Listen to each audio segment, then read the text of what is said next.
tellement technique et tellement fou ces dernières semaines que je pense que ça serait vraiment une bonne chose de savoir si vous avez des questions préalables et qu'on puisse commencer sur une bonne base. Avram. D'abord, je me rappelle de rien. Mais dès que vous commencez à parler de quelque chose, tout revient. Voilà, c'est Jonathan, vous avez des questions, trucs, non? Il y a un petit bilboul dans ce qu'on appelle, on a déjà parlé Shabbat un petit peu sur ce qu'on appelle la chassidoute, en fait. Ok. Mais je pense qu'il faut attendre de voir comment est-ce qu'il décrit ça. On ne va pas revenir là sur la chassidoute. C'est-à-dire, ce qu'on a dit sur la chassidoute, ça a été dit. Il ne va pas en reparler. Après, comme on a dit, les liens de la chassidoute, ça va être justement l'idée principale du Pirkei Avot, comment atteindre la chassidoute pour avoir la possibilité justement d'être le réceptacle de la prophétie. On va pas, après, maintenant, ça sera dans les Mishnayot en elles-mêmes du Pirkei Avot qu'on va être capable de déterminer qu'est-ce qu'on définit comme étant chassidoute pour pouvoir justement après trouver des solutions pour acquérir la chassidoute. Mais la Maout n'a pas expliqué comment ça marche. Ça, c'est Shmona Prakim. Shmona Prakim va nous expliquer la Mappa, comme on a expliqué, pour nous dire comment ça marche, comment le Nefesh il marche. Comme dans l'anatomie, on va essayer de comprendre comment le corps il marche. Une manière de travailler sur cette Maout.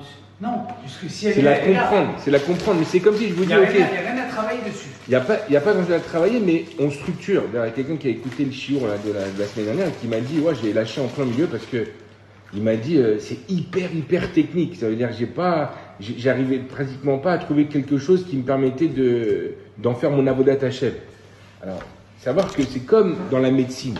Si vous allez à un cours de médecine, déjà de 2e ou 3e année, où je vais vous expliquer, voilà les midot, voilà comment est-ce qu'on se sert du chesed, voilà comment est-ce qu'on se sert de la chorma, voilà comment on se sert de la shtika, comment finalement elle s'appelle chorma. Je commence à vous parler de tout ça, mais que finalement, vous ne savez pas où ça se place dans le corps, tout ça. Vous ne pourrez pas vous en servir, vous ne pourrez pas optimiser concrètement ici toutes ces idées-là. C'est comme si maintenant en médecine, vous allez à un cours de 2e ou 3e année de médecine, le professeur, il commence à vous parler de tous ces sujets-là super intéressants, il vous parle donc de la vessie, et vous pensez que la vessie, elle se trouve au niveau de l'oreille. Il va y avoir de gros problèmes, c'est-à-dire que vous n'allez pas suivre du tout le shiur. Après un an, urologue et ORL, ça se ressemble un petit peu dans la prononciation, mais ce n'est pas la même discipline. Ouais. Il a dit urologue et ORL, qui sont deux médecins, un qui s'occupe de la vessie et l'autre qui s'occupe des oreilles. Ouais, c'est vrai que ça se prononce un petit peu pareil, on pourrait s'y tromper, mais par contre, c'est deux disciplines différentes complètement, c'est vrai. Maintenant, si vous pensez être vous dans un cours d'ORL et que vous êtes là constamment en train de penser que le professeur il est en train de parler des oreilles, des tympans, etc., il y a des choses que vous n'allez pas comprendre. Et c'est évident, c'est pour ça que le Rambam, il dit ok, on va apprendre le Pirkei Avot, on va approfondir toutes ces Mishnayot. Mais la plupart des gens, ils en font une lecture. Ah oui, c'est beau, ah c'est une belle morale, ah c'est quelque chose d'intéressant. Mais ils n'arrivent pas à comprendre comment le Nefesh il est structuré et comment le travail sur cette Mida-là, elle va justement pouvoir s'implanter au sein de mon Nefesh. C'est ce qu'on avait expliqué dans le premier shiur. Dans le premier shiur, on avait expliqué un petit peu de manière très générale que d'abord, un être humain, c'est une émouna, après c'est un sechel, après c'est des émotions, c'est des sentiments, ce qu'on appelle le regesh, et après c'est une action. Mais si j'ai pas réussi à comprendre que ce qu'on appelle le sechel, et j'arrive sur, bien sûr, tout le monde sait ce que c'est l'intellect d'une certaine manière. De manière générale, tout le monde dit, ouais, ben, je sais ce que c'est l'intellect, il n'y a pas de souci, je m'en sors bien. Oui, mais c'est pas, ça c'est comme quelqu'un du CP, il sait ce que c'est le A, il sait ce que c'est le B, il sait ce que c'est le C. Mais est-ce qu'il sait comment on s'en sert? Est-ce qu'il a compris tout la grammaire? Parce que ça y est, il connaît l'alphabet par cœur. Alors du coup, maintenant, c'est bon, il peut lasser le bled et il n'a plus besoin de travailler sur la grammaire. Non, c'est évident que c'est une discipline, c'est une sagesse, et c'est une sagesse qui n'en finit pas. Même quelqu'un qui a... Je disais il n'y a pas longtemps quelqu'un qui expliquait justement que c'était quelqu'un qui déjà avait fait des hautes études en lettres et qui ne s'empêchait pas de continuer encore à étudier à l'université et à approfondir cette discipline à Dassa, parce qu'il n'y a pas de fin. Dans n'importe quelle discipline, il n'y a pratiquement pas de fin. Donc là, c'est pareil. Au niveau des midot, c'est vrai qu'en étudiant Pirkei Avot, je vais étudier les midot en tant que tel, je vais étudier les émotions, je vais étudier les sentiments, je vais étudier la morale, je vais étudier les forces de l'âme. Tout ça, c'est effectivement extrêmement important et intéressant. Mais si j'ai pas compris comment se structure le nefesh, l'âme, alors je ne sais pas de quoi on parle, Birla. Alors j'entends, oui, quand tu vas devoir donner un din en tant que juge, alors, soit metin badin, matoun badin. C'est-à-dire, prends ton temps pour juger. Voilà, c'est un super conseil dans ma Avodat Hashem. Comme ça, je saurai que quand mon fils il fait une bêtise, au lieu de lui sauter dessus tout de suite pour lui faire la morale, d'abord, je vais prendre mon temps et ensuite, je le disputerai. Ou je lui ferai une leçon, ou je lui donnerai un onesh. Mais tant qu'on ne comprend pas comment le nefesh il est structuré et d'où peuvent provenir les choses, on peut être métapel en surface sur le problème. Mais on ne pourra jamais arriver à comprendre d'où est la source du souci. Et nous-mêmes, c'est comme ça. Parce que vis-à-vis de nous-mêmes, ok, on doit faire un tikkun. Ok, on doit réparer notre âme. On doit réparer la faute d'Adam Arishon à notre niveau. C'est super intéressant de le savoir. Combien de fois on a entendu ce genre d'enseignement? Des centaines de fois. On a été à des drachot où on a déjà entendu ça. Mais finalement, combien vraiment on a commencé à travailler sur ce principe-là? Peut-être qu'on l'a fait, peut-être qu'on ne le fait pas. On n'est même pas au courant. Alors on travaille sur nos midot. On va à des cours de moussar. On va à des cours d'halakha. On applique bien les mitzvot de mieux en mieux. On étudie la Gemara, on aiguise notre sérel. Mais finalement, est-ce qu'on touche, nous, sur le point central de notre problème? Est-ce qu'on est dans le cœur du problème? Le cœur de notre problème à nous? Sûrement pas. Viens Shmona Prakim, avant qu'on parle de tout ça, avant qu'on parle dans le Tachles, vient te dire, je vais d'abord t'aider à structurer l'âme, comprendre son anatomie, comment elle est construite, comment Hachem il a construit cette chose-là. Une fois que je sais comment elle est construite, je suis comme un chirurgien. Je sais qu'il y a un problème au niveau de la rate, je ne le coupe pas au niveau du poumon. J'ai un problème de rate, je coupe à la rate. Et je vais aller vérifier ce qui est là-bas, je vais aller faire le nettoyage, il faut faire le nettoyage. Mais si je ne sais pas maintenant, mais qu'il dit j'ai mal à la tête, il lui coupe le pied. Mais ça ira peut-être mieux. Ça ira peut-être mieux. Ça ira peut-être pas mieux, ça sera peut-être pire. Ouais, donc c'est pareil. Le mal il va se remonter sur le pied. Peut-être pas. C'est des coups de bol après. C'est des coups de bol. Donc c'est pour ça que n'oublions pas, le Rambam est un médecin, ouais, et il a une chita de médecine. Il faut savoir, Rav Ginsburg, il a écrit la semaine dernière sur ce sujet-là, c'était passionnant, j'ai pas pu le terminer encore, mais justement il explique que le Rambam et le Ramban, qui étaient pratiquement à la même époque, ont tous les deux été des médecins. Maintenant, ils ont utilisé dans leur médecine, et on le retrouve dans la Chodot qu'on a étudié nous déjà au niveau justement des techniques un peu de médecine qu'il a commencé un petit peu à nous expliquer en nous parlant quelle était la bonne hygiène alimentaire. Il explique en fait que le Rambam, il utilise plus la médecine conventionnelle, telle qu'on l'a aujourd'hui. C'est-à-dire qu'en fait, on va essayer de combattre la maladie contre quelque chose en fait, qui est contraire à elle. C'est-à-dire que toi, tu as un problème dans le corps, on va essayer de t'aider à prendre des aliments, par exemple, qui sont bons pour le corps et qui vont rééquilibrer ton système immunitaire et qui vont rééquilibrer ton physique et ta bonne santé physique. Le Ramban, lui, il va utiliser une technique qui va être complètement contraire. Il va faire plutôt ce qu'on appelle lui de l'homéopathie. Qu'est-ce que l'homéopathie? Qu'est-ce que l'homéopathie? C'est essayer de vaincre une maladie en utilisant la maladie elle-même. Ce qu'on utilise un peu aujourd'hui, on commence à l'utiliser depuis un certain temps dans les vaccins. Exactement. Si, c'est là que ça démarre. Enfin, moi, j'y connais pas plus que ça. Hein? L'homéopathie, c'est les plantes. On utilise aussi les plantes, effectivement. La maladie existante. À la base, en fait, c'est utiliser des ingrédients qui... Du poison, infiniment dilué. Exactement. C'est du On poison. n'utilise pas comment ça s'appelle Mais attention, c'est une discipline. Ça part de là. L'homéopathie, ça part de cette idée-là. Après, elle se développe, etc. On va utiliser des plantes, etc. Mais à la base, l'homéopathie, c'est une discipline qui part à la source comme étant une médecine qui va utiliser la maladie pour pouvoir vaincre la maladie. On vainc le mal par le mal. Okay, après, Vadaï, qu'elle se développe, elle va peut-être utiliser les plantes après, etc. Et plein de choses qui vont se faire. C'est comme dans toute médecine, etc. Ouais, Nafon, ça part un peu de là. Maintenant, ouais, il faut comprendre qu'à la base, où ils ont trouvé eux, ces techniques de médecine? Où ils ont été chercher ça? Non, bien sûr. Ils ont trouvé dans la Torah. C'est-à-dire qu'ils ont compris que pour vaincre le mal qui est à l'intérieur de nous, bah, il fallait ou utiliser le mal pour le mal.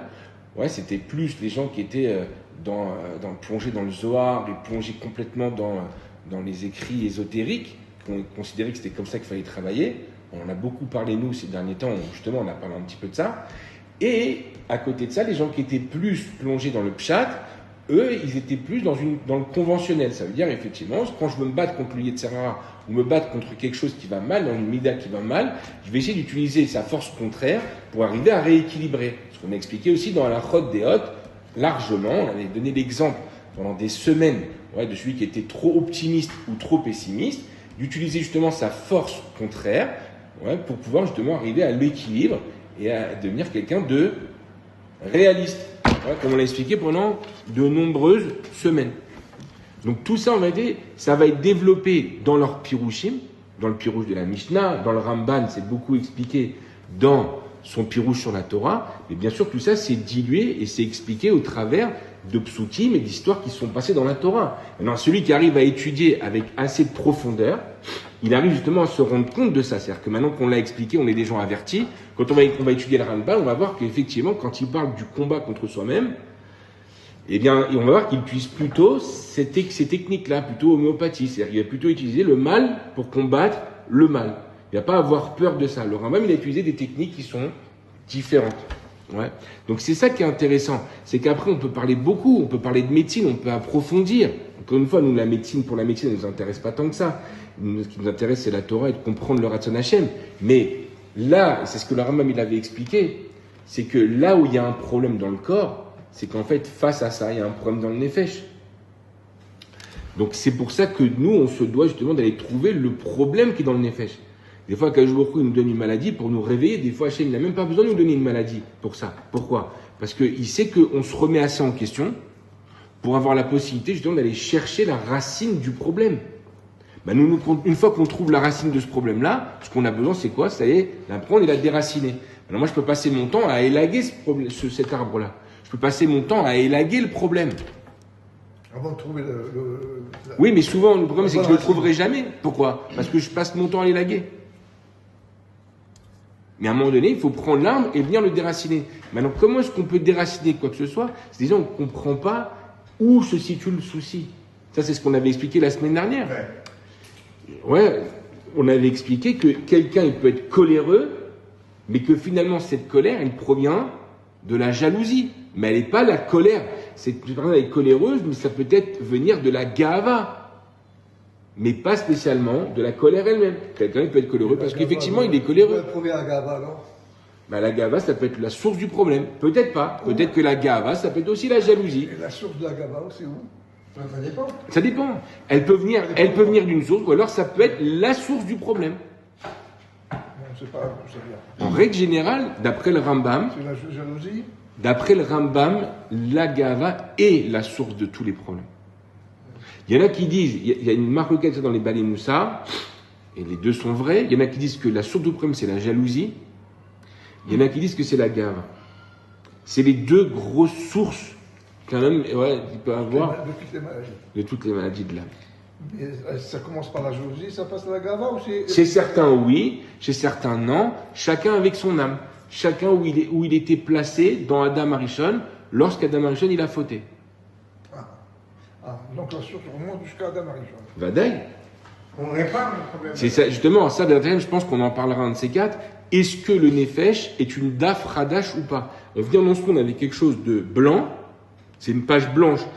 Et après, l'histoire va s'écrire, notre expérience, nos traumatismes, tout ce qu'on a passé. Est-ce que finalement, c'est ça qui va donner finalement un texte écrit avec un Nefesh qui a déjà un vécu, qui a déjà donc ses problèmes dus à des traumatismes, des erreurs qu'on a fait, des avérotes qu'on a produites et reproduites, ou est-ce que non? Est-ce que finalement, le Nefesh est une page déjà écrite, on provient d'Adam Arishon, on a tous déjà fauté dans Adam Arishon, et on est venu pour réparer, finalement, ce qui a été endommagé par la faute d'Adam Arishon ou par un des anciens Gilgul. C'est une des grandes discussions, justement, qu'il y a dans Iyov. Iyov, lui, pendant toute une partie du livre, il vient et il crie haut et fort, mais je n'ai jamais fauté, je n'ai jamais fait de mal à qui que ce soit. Je ne sais pas pourquoi toutes ces choses, elles m'arrivent. Si elles m'arrivent en tant que punition, je suis innocent. Si elles m'arrivent en tant que tikkun, j'ai jamais fauté jusqu'à maintenant. Donc en fait, ouais, je pense que Hachem tape au hasard dans le monde. Il n'y a pas d'ashgacha pratit. Tout est le fruit du hasard. Il y a des gens qui naissent sous une bonne étoile, et des gens qui naissent sous une mauvaise étoile. D'après ce que je comprends, c'était un défi comment il s'appelle, le Satan qui a été voir Hachem et qui lui a dit cet homme-là, il est machin, parce qu'il a toute cette richesse, il a tous ses enfants, il a tout ça. Bon, laisse-moi lui enlever tout ça et on va. Okay. Tu lui enlever, sauf ne pas le tuer. Non, ça c'est vrai, c'est ce qui se passe au départ. Maintenant, Etzel Yov, chez Yov lui-même, qu'est-ce qui se passe? C'est une épreuve, il n'y a pas de problème. Mais dans cette épreuve, elle vient mettre en épreuve donc Yov lui-même. Qu'est-ce qui se passe à l'intérieur de Yov? Yov, il se dit, je ne suis pas fauteur, je n'ai jamais fait de mal à qui que ce soit, je n'ai fait que du bien, je ne vois pas pourquoi finalement ces choses elles m'arrivent. Le Ramban, justement, il explique sur le livre de Yov dans sa Hakdama que tout ce qu'il a dit Yov c'est émet, Yov est un tzaddik gamour, Yov n'a jamais fauté. Attention, tout le monde n'est pas d'accord avec ça. Le Malbim, par exemple, lui, il a une trame complètement différente sur le livre de Yov, c'est hyper intéressant d'étudier tous les Pirouchim parce qu'ils ont tous une façon contraire de venir expliquer l'histoire de Yov et donc on arrive à des conclusions différentes et tout aussi intéressantes les unes des autres, mais d'après le Ramban, c'est un tzaddik gamour. C'est-à-dire qu'on a rarement fait des shvachim sur un autre homme comme on les a fait sur Yov. Au point que le chasse, il nous met sur 2 pages parallèles tout ce qu'il a fait Avram et tout ce qu'il a fait Yov, en les comparant. C'est-à-dire que c'est la même époque. Il y en a qui disent que c'est la même époque, il y en a qui disent non, mais c'est pas très grave, mais en tous les cas, on dit qu'ils étaient à un niveau qui était comparable.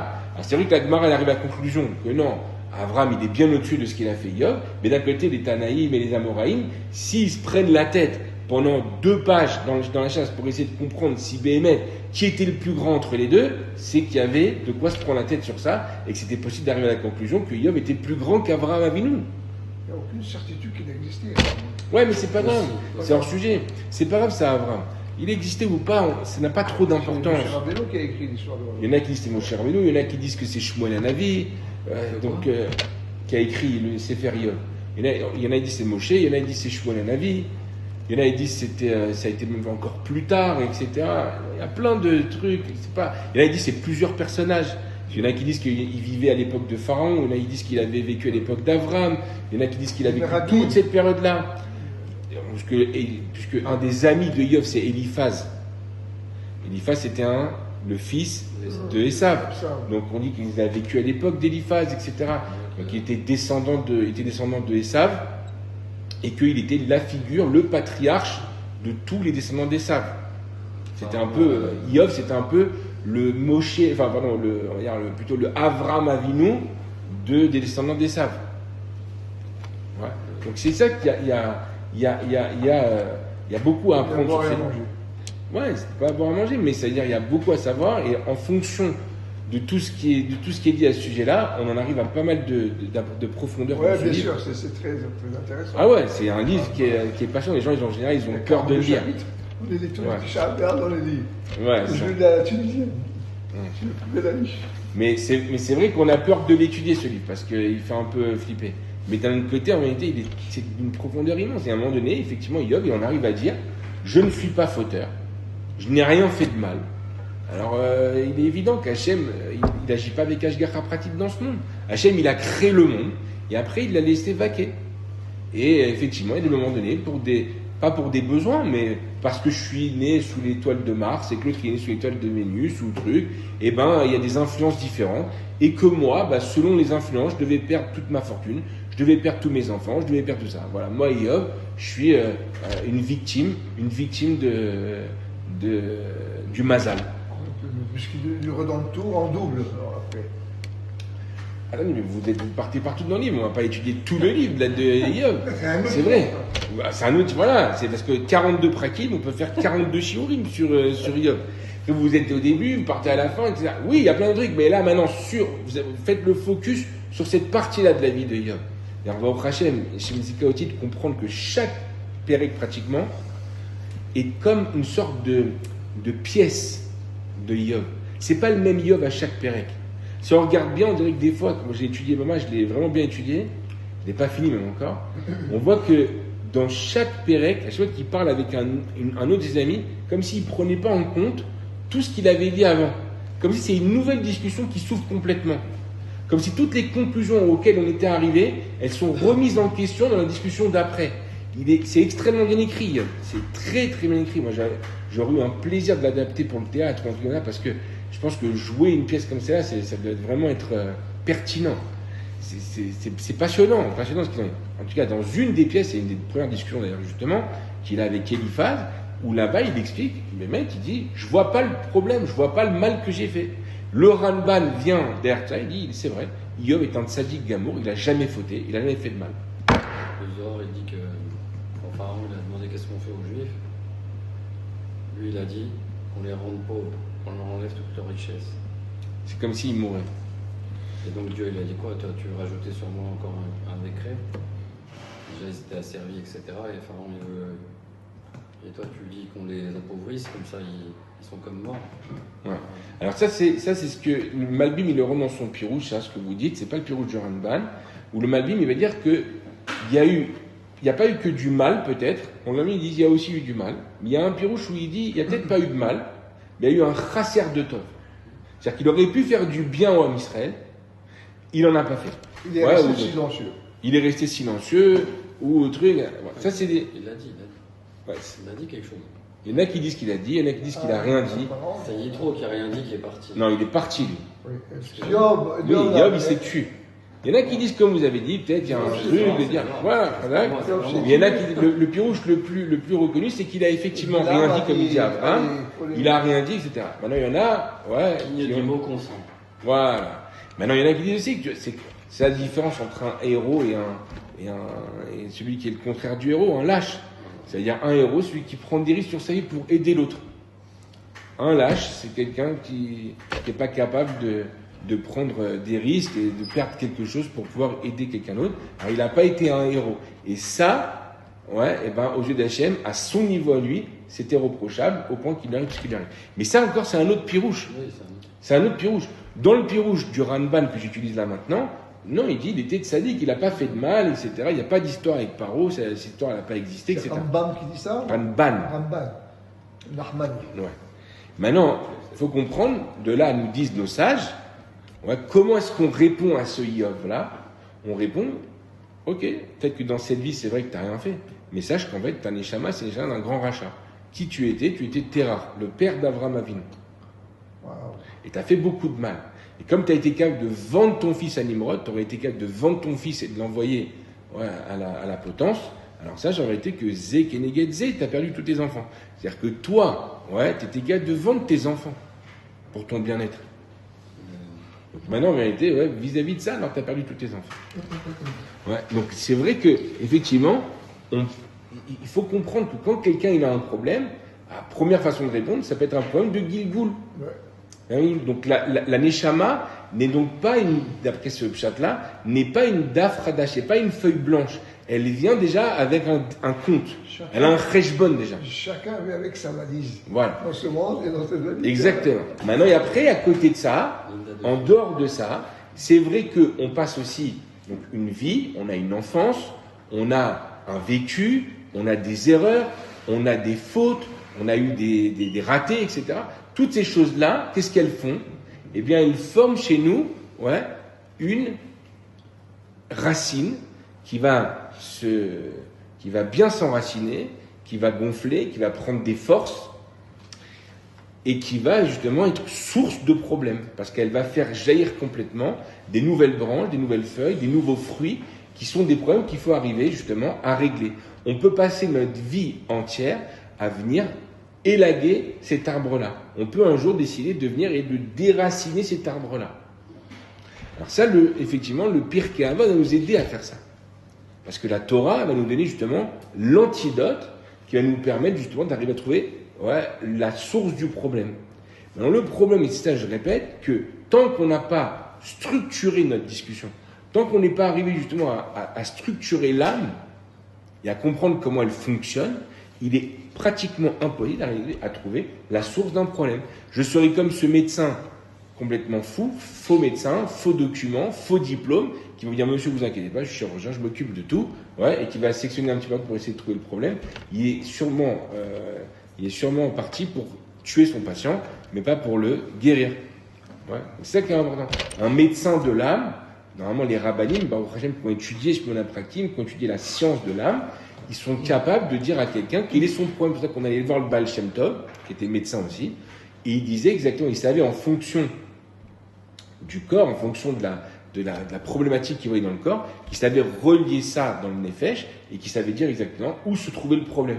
Donc il lui disait, prends cette mitzvah sur toi. Et en fonction de cette mitzvah, il arrivait à quoi? Il arrivait à une réfoua, il arrivait à guérir son patient. Pourquoi c'est comme ça? Parce que le Baal Shem Tov, il connaissait l'âme, il sait exactement, il a étudié le Shmona Prakim, il a étudié le Rambam en profondeur, il a étudié le Shara Gilgulim, etc., des textes qui nous permettent d'arriver à faire l'anatomie de l'âme et à savoir justement, placer. Vous êtes tous en train de dormir pratiquement ce matin-là. Non, ça va, vous êtes là? Non, ça va? Allez, de la gâchette. Donc on reprend le texte. Ça, c'était l'introduction. Bah oui, c'était c'était l'introduction, c'était un petit rappel de ce qu'on a fait les 2 dernières semaines. Veraiti l'agdim. Donc le Rambam a trouvé l'intérêt à introduire Kodem Shitril Pirouche Alakha. Bien que, oui, il dira, bien sûr que je vais vous expliquer Alakha, c'est-à-dire Mishnah par Mishnah. Ça va m'importer de vous expliquer chaque Pirkei Avot. Le Rambam, il a écrit un pirouche sur toutes les Mishnayot, et donc bien évidemment aussi sur le Pirkei Avot. Mais j'ai trouvé important de faire une introduction à ça. Prakim Mo'ilim, de décrire certains prakim qui sont moïl, qui vont aider. Yusagou le Adam mehem agdamot, pour que l'homme il puisse avoir les bonnes agdamot, les bonnes prémices, les bonnes introductions, pour comprendre comment justement diriger ensuite ces enseignements, ces conseils qui sont dans les Pirkei Avot. Viulu gamken ke mafter le mashanu atidim le faresh. Veda ki advarim asher omer otam belu aprakim bemashi avo mina pirouche. Et naminanim chez chidashtim animatsmi. Le Rambam nous dit, sache que tout ce que je vais t'expliquer là, que même je vais t'expliquer dans les Pirkei Avot eux-mêmes, ne sont pas des choses que moi j'ai fait des chidushim dessus. J'ai pas inventé quoi que ce soit. J'ai juste pris des choses qui un petit peu partout, qui sont dans le chasse, qui sont dans le chumash, des choses qui sont un peu partout dans la Torah, et qui m'ont permis de comprendre ces Pirkei Avot, et moi je te les ai replacés en leur place, pour pouvoir justement réussir à te donner une explication concrète. Parce qu'il nous dit, et la M, inanim melukatim midivre chachamim, ou midrashot, ou talmud vezulato, me'achiborim, ou midivre philosophim gamken. Et je me suis servi aussi des paroles des philosophes eux-mêmes. Chose que le Rambam il s'est permis de faire, que peu de sages dans l'histoire du judaïsme se sont permis de faire. C'est même, d'après certains, une hérésie. D'après certains, ça a été une erreur fondamentale du Rambam. Il a étudié des livres de philosophie, et il a rapporté des philosophes dans ses Sfarim, dans Moreh Nevochim, dans le Shmona Prakim, avec, pas juste simplement en disant Platon pensait comme ça, etc. Non, il a ramené carrément leur enseignement, c'est-à-dire il a pris des kétas qui sont dans leur livre et il les a placés dans son pirouche. Identique, il les a ramenés. Alors il va justement nous dire, des fois il l'a ramené en leur nom, des fois il l'a pas ramené en leur nom, parce qu'il avait l'impression que certaines personnes pourraient peut-être justement considérer que c'était pas une bonne idée de le faire, et donc s'empêcheraient d'étudier ce genre de livre, parce qu'ils savent qu'il a cité des philosophes, etc. Donc des fois, il a préféré ne pas citer. Mais il le dit plus ou moins tout le temps, pas le nom, mais en tout cas qu'il a amené ça des livres de philosophie. Il s'est servi beaucoup des philosophes arabes de son temps, qui étaient à la une à son époque, parce que il vivait à l'époque où justement l'empire musulman il s'est beaucoup développé, etc. Il habitait justement dans des pays où les musulmans ils commençaient à conquérir, etc., comme le Maroc. Et donc il ne s'est pas, bien sûr, même les philosophes grecs, il ne s'est pas empêché de les traiter. Alors il faut essayer de comprendre finalement le lien que le Rambam il avait justement donc avec la philosophie.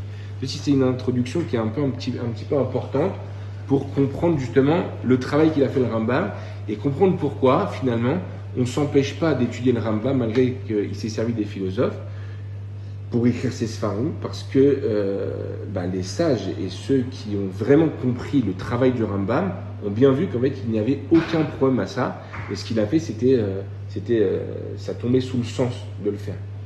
Ouais, alors il faut comprendre en fait que on va dans la philosophie dont il s'est servi et les philosophes qu'il a rapporté, on va scinder en deux le travail qu'il a fait le Rambam. Premièrement, dans la philosophie, il y a ce qu'on appelle la discipline de la philosophie. Et il y a ce qu'on appelle deuxièmement la chorma, la sagesse qu'il y a dans la philosophie. Ce sont deux choses qui sont complètement différentes et qu'il faut bien différencier. Il y a d'abord donc la discipline, c'est-à-dire en fait le support.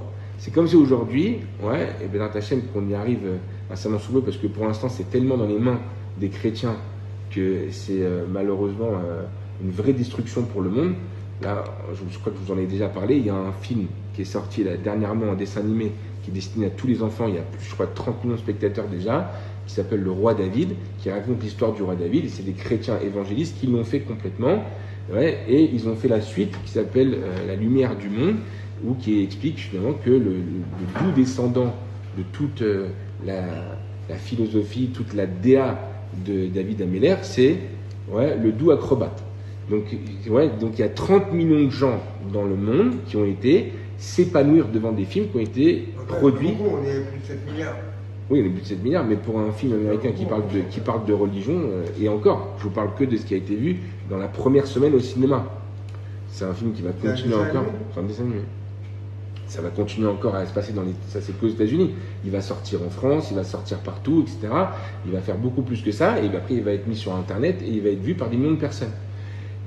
Donc, il faut comprendre que tant que le peuple juif il s'intéresse pas à tout ça et que lui il va pas utiliser tous les supports justement qui sont mis à disposition dans le monde pour transmettre de la Torah, et ben là où il y a un vide, là où il y a de la mort, la clipa elle s'incruste et après elle vit à la place de la neshama, comme on a expliqué sur la clipa de la mort, sur la touma de la mort.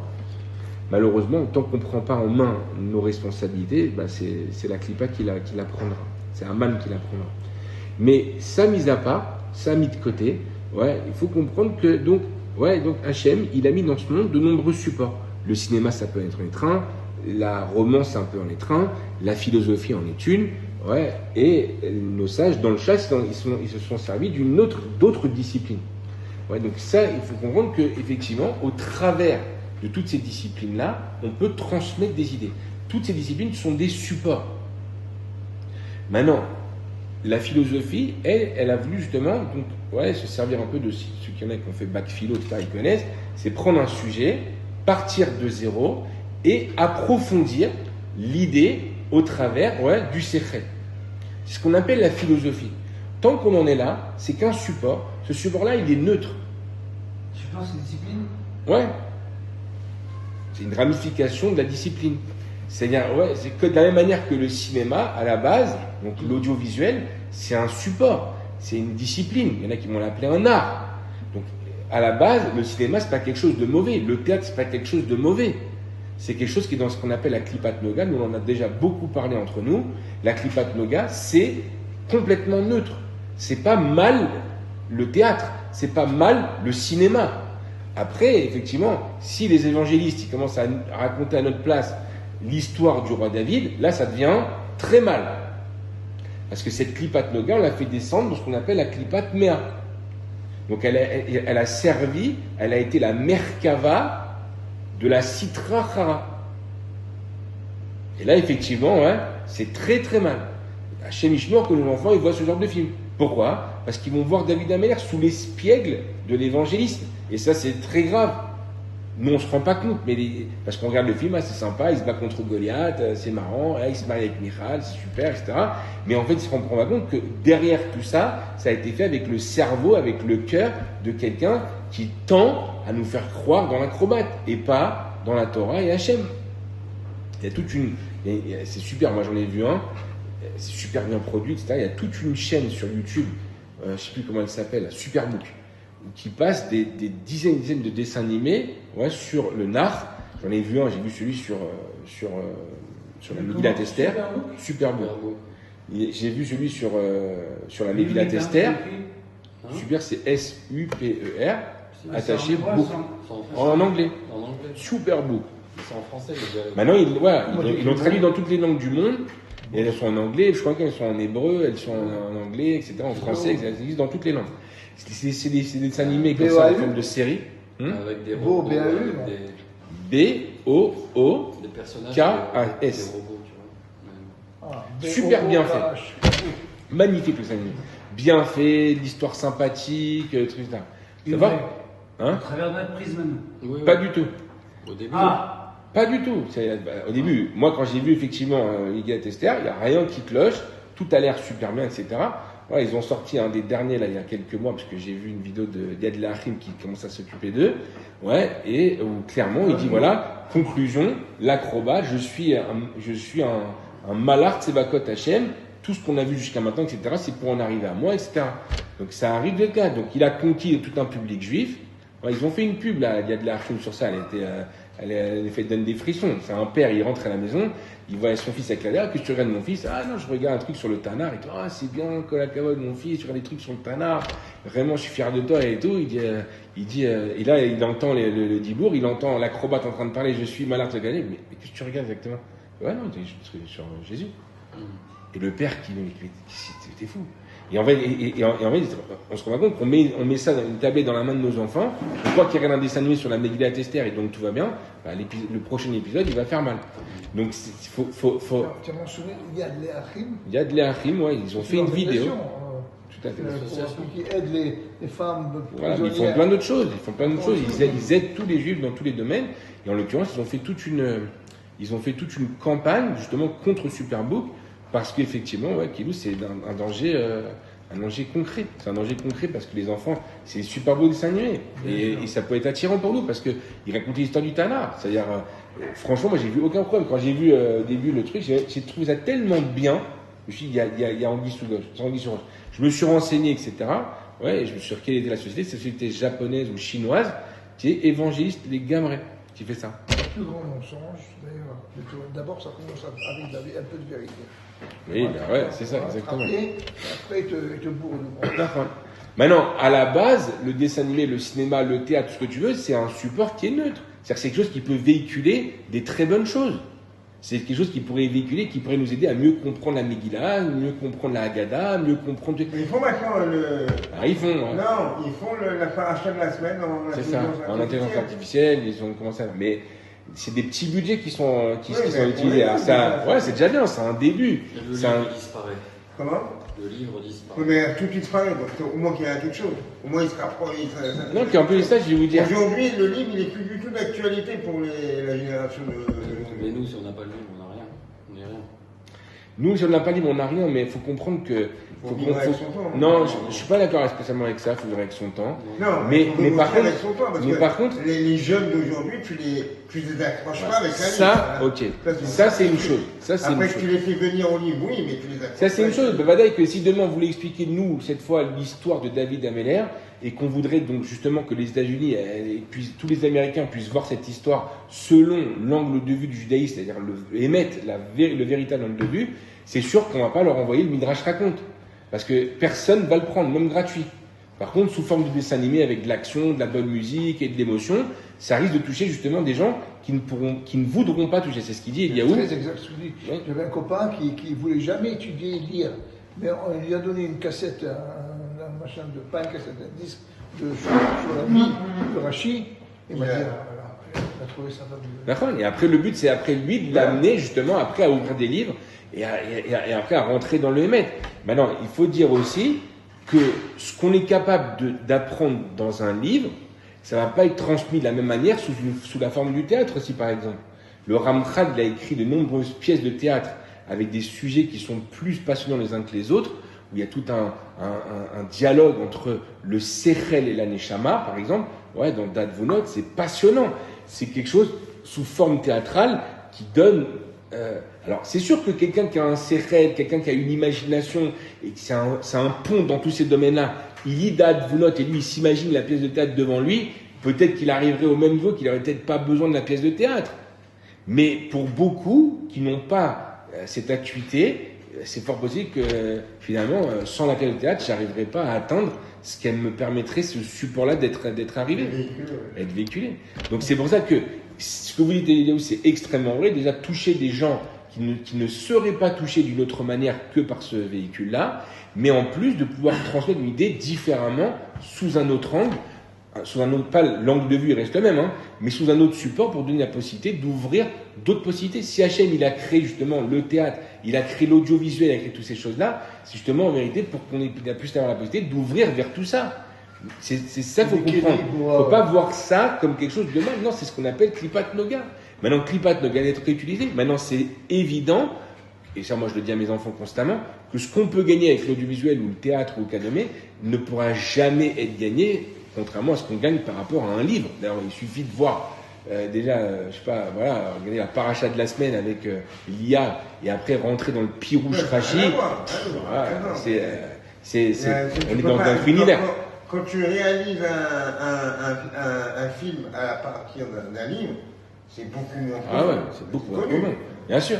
Même dans le Chol. C'est normal. Même dans le Chol. Le livre, il fait ça de pages. Et le film, il dure 1h30. Bien sûr. Mais sur une image, parfois, on a plein d'informations et l'œil va choper une information. Mais ça tendance à s'oublier et puis en livre, on garde beaucoup plus là. Ouais, parfois tu lis mais t'es pas dedans. Si tu bon, encore une fois, il y a des plus et des moins dans chaque chose. Non, oui, mais parfois tu vois, c'est toujours pareil.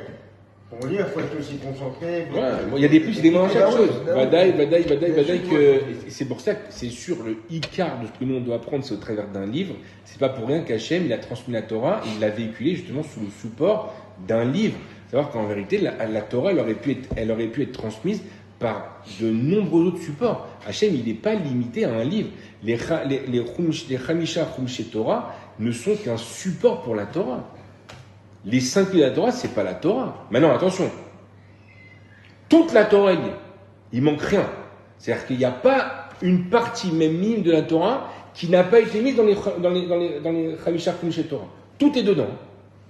Mais par contre, Hachem, il aurait pu la transmettre d'une autre manière, cette Torah.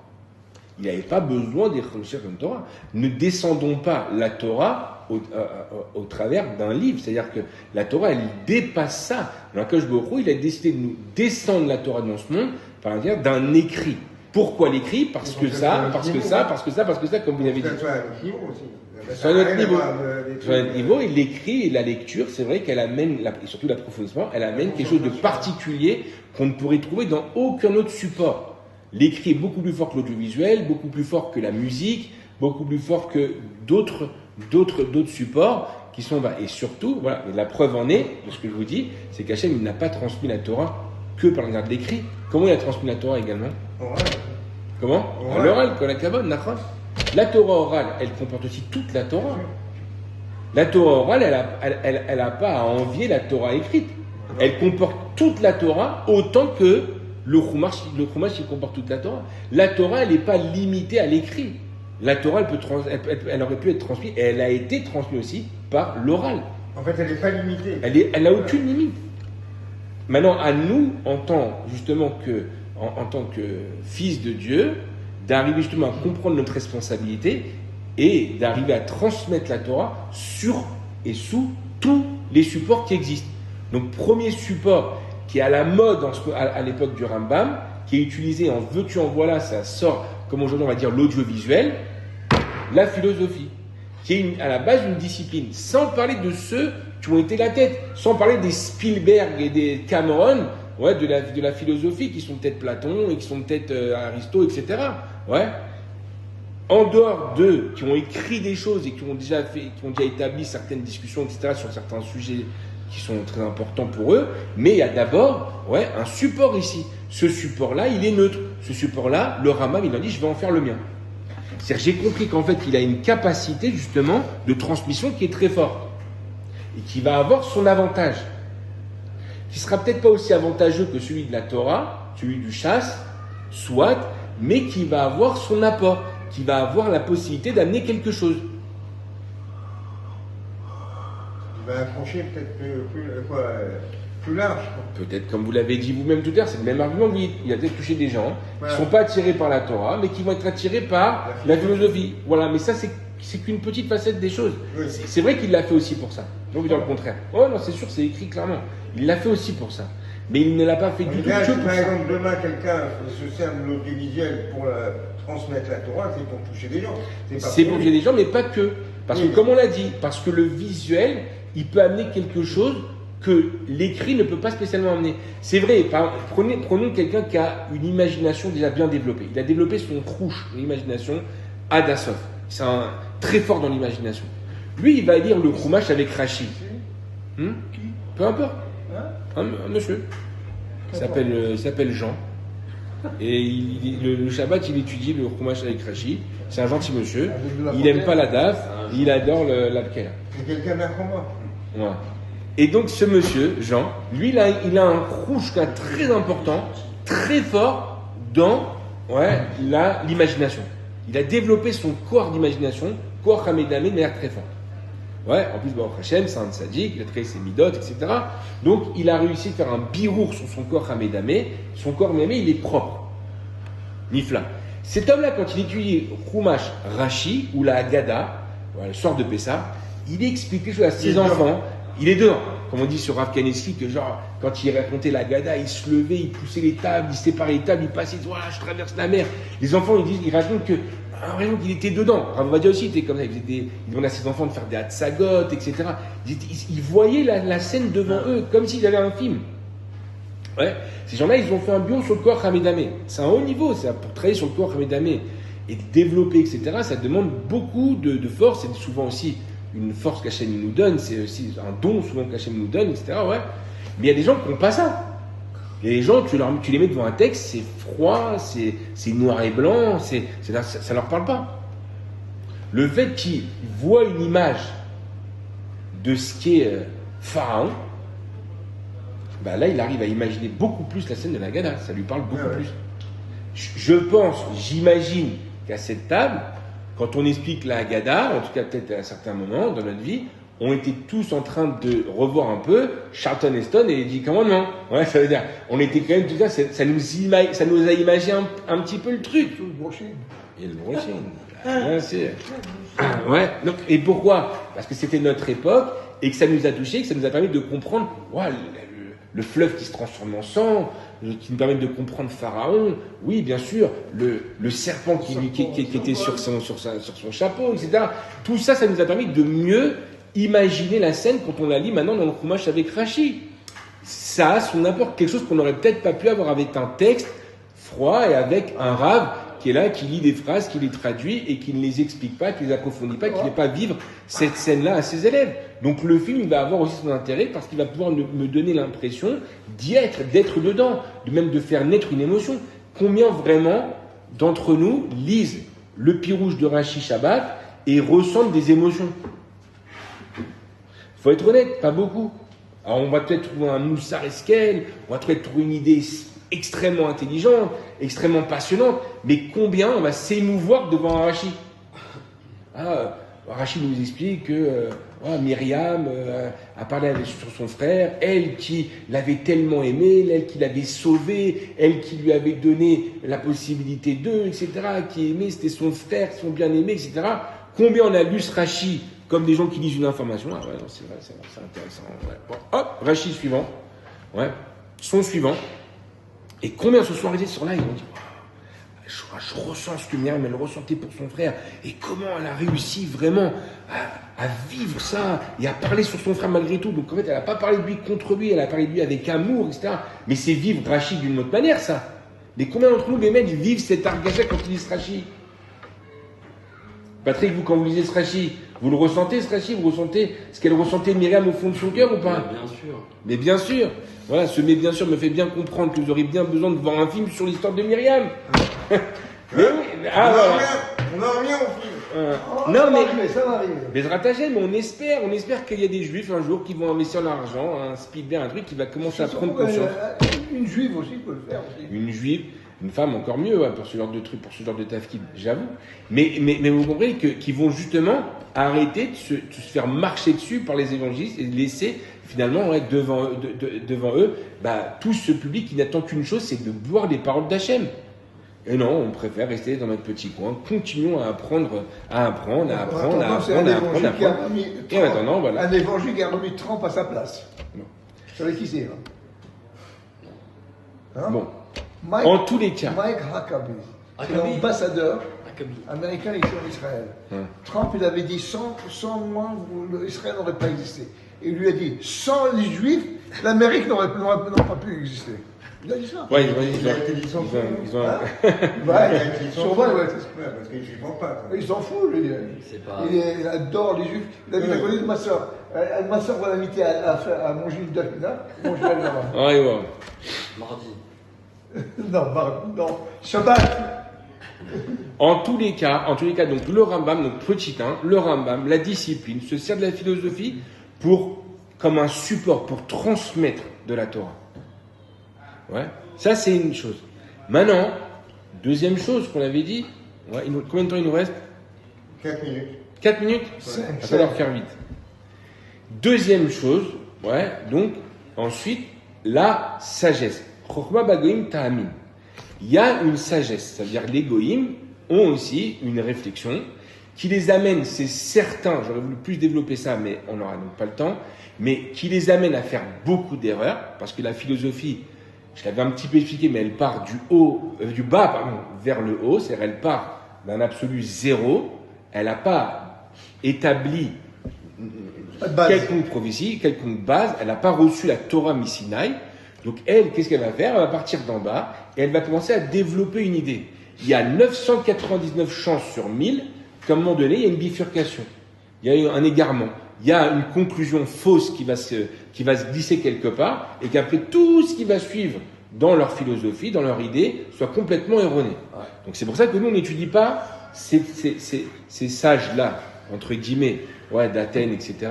C'est même arabe parce que, on sait pertinemment que 999 sur 1000 se sont trompés. C'est pas que peut-être, on sait qu'il y en a 999 sur 1000 qui se sont trompés. Pourquoi? Pas parce que c'est pas des gens intelligents, mais parce qu'ils basent tous sur leur intelligence.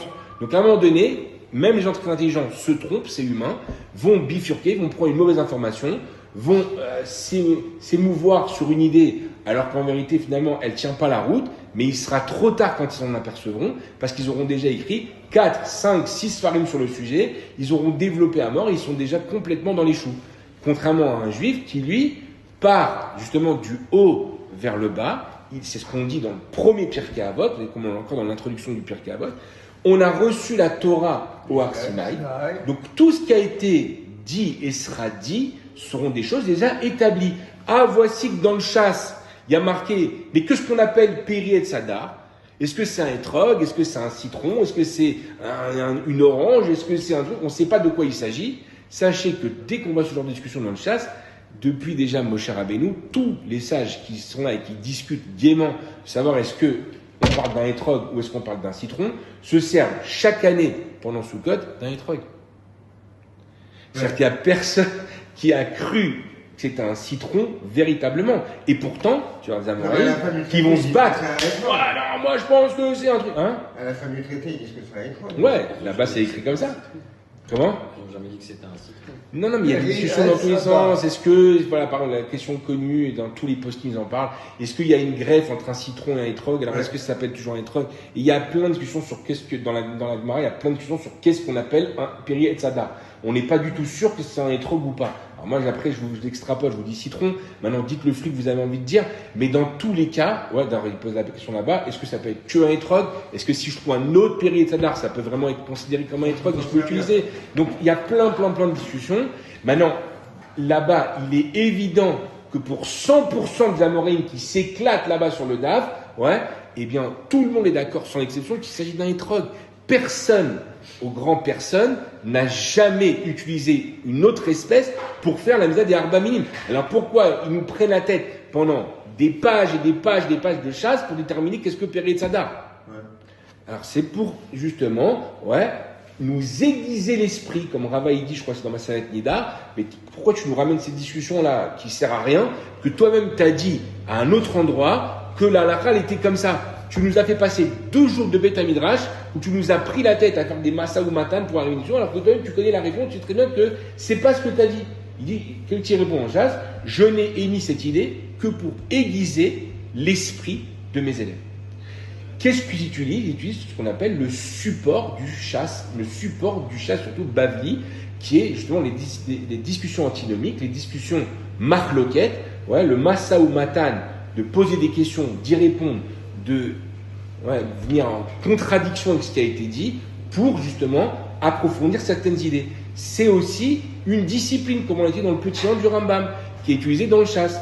Mais il faut comprendre que ce n'est qu'une discipline, celle qui a été considérée par Ravashi comme étant la plus moïla, celle qui va le plus nous aider à approfondir l'idée qui est dans la Torah. Mais ça aurait pu être transmis différemment. Donc, le Rambam, lui, il considère que tout vient de la Torah. Maintenant, il est évident que quand une vérité, elle a été dite par un philosophe, parce que le 1 sur 1000 qui a dit quelque chose de vrai, qui est arrivé à une conclusion correcte, le Rambam nous dit ici qu'il ne voit pas pourquoi il n'aurait pas été censé de le rapporter en son nom. Alors il faut savoir, et c'est pour ça que je finis, je pense qu'il doit me rester 2 minutes, c'est bon, que le Rambam a en fait un autre plan derrière tout ça. Il a en fait une autre idée. Il faut bien la comprendre, parce que nous permet de vraiment, encore une fois, bien introduire Bezrat Hashem Shmona Prakim et le Moreh Nevuchim, que grâce en fait au fait qu'ils rapportent les philosophes et leurs paroles elles-mêmes, mais qui ne donnent pas tout sous l'effigie de la Torah, ils donnent la possibilité, et ça on en parle depuis des mois, ils donnent la possibilité justement à l'étudiant de prendre conscience de quelque chose qui n'était pas tellement facile à prendre conscience avant le Rambam. Un travail qui n'avait pas été fait. Ce que nous on a parlé beaucoup, ce que la Chassidut aujourd'hui elle développe dans le monde, là-bas, cette fois je parle de la Chassidut du Baal Shem Tov, qui s'est versé dans cette mission-là, d'arriver à faire comprendre justement que tout ce qui existe dans ce monde, sans exception, n'est que l'expression de la volonté divine. C'est-à-dire l'histoire du monde. Elle peut être perçue de 2 manières. Elle peut être perçue comme étant un fait historique. Ça s'est passé comme ça aurait pu se passer autrement. Mais ça, c'est pas juif du tout. Ou alors, elle peut être considérée comme étant l'expression de la volonté de Dieu au travers des générations. Hachem, il a un projet. Ce projet-là, il va s'écrire, se vivre au travers de toutes les générations jusqu'à Mashiach. Maintenant, effectivement, tant qu'on n'a pas un sage qui nous explique que ce fait historique, c'est aussi, et ça fait partie aussi du plan divin, on a peu de chance, nous, à notre niveau, de nous en apercevoir. Allez comprendre pourquoi Napoléon se retrouve à la même époque que l'Admorazaken et qu'il y a une marloquette dans le peuple juif. Est-ce que Napoléon est bon pour nous? Est-ce que Napoléon est mauvais pour nous? Rov à Yehudim, 95% considèrent que Napoléon était bon pour nous. L'Admorazaken, lui, le combat jusqu'à sa mort. Ça nous permet de comprendre en vérité que l'avènement d'un homme comme un empereur comme Napoléon est finalement l'expression de la volonté divine dans ce monde. Tant qu'on n'en a pas conscience et qu'on ne comprend pas pourquoi, on a l'impression que c'est un fait historique. Ça aurait pu être Napoléon, ça aurait pu être un autre, ça aurait pu être une autre époque. Non, ça c'est pas Yehudi. Vient le Rambam et nous explique que même dans les paroles des philosophes, il y a l'expression de la volonté divine. Il y a l'expression nettoyée, l'expression vraie, c'est effectivement ce qui va rapporter par exemple, et il y a 99% des autres qui sont des idées qui sont tombées et capturées complètement dans la clipa. Notre combat à nous en tant que juifs, faire le birour et de venir expliquer au monde, renettoyer, sortir les idées de la Torah de la falsification et de les ramener au goût du jour. Et ça, c'est notre travail, et c'est le travail qu'a fait le Rambam dans le Moreh Nevuchim et Shmona Prakim. Et c'est pour ça qu'il ne s'est pas empêché de les ramener, parce qu'il a voulu justement relever cette idée-là. Alors bien entendu, il y a toujours une partie du judaïsme et qui le font à raison. Je ne critique pas du tout, au contraire, j'admire. Mais il y a toujours une partie des dirigeants juifs qui vont considérer, oula, attention, il y a ici un danger très grave, très important. On peut se perdre. On va peut-être prendre ces paroles-là, mal les comprendre. Pire que ça, peut-être prendre goût et aller commencer à lire entièrement des livres de philosophes. Et là, à ce moment-là, on va se perdre. Et nous aussi, on va prendre des idées, on va les établir dans notre tête comme étant des idées de vérité. Et à ce moment-là, de se perdre complètement. Ouais, le bureau, il va être mal fait. Donc, il y a toujours ce côté-là, un peu préservatif, conservateur dans le judaïsme, qui nous préserve de faire des erreurs et qui vont nous dire, attention, ne touchez pas à ces choses-là, etc. Interdit-vous les idées. Mais le Rambam, il n'était pas de cela. Le Rambam était un héros, était un homme de combat. Il a été combattre de plein fouet toutes ces, justement, de ces mauvaises déotes et essayer de nous les ramener, justement, selon l'angle de vue de la Torah. Et on peut le remercier pour ça. Voilà,